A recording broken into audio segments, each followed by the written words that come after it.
এখন যাচ্ছি এখন হসপিটালে, আমাদের বাড়ির সামনে সেন্টারে। আজকে হচ্ছে 9 তারিখ শুক্রবার। আজকে আমার চেক আপ আছে। আজ হচ্ছে আমার 3rd চেক আপ। সব কিছু গুছিয়ে নিয়ে এবার যাচ্ছি।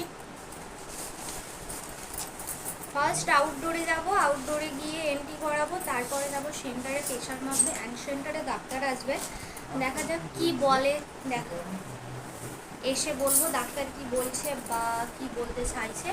তো ডাক্তার বেশি কিছু বলবে না, যেটা আমার এই কদিনে মানে কি বলে একটু নলেজ হয়ে গেছে।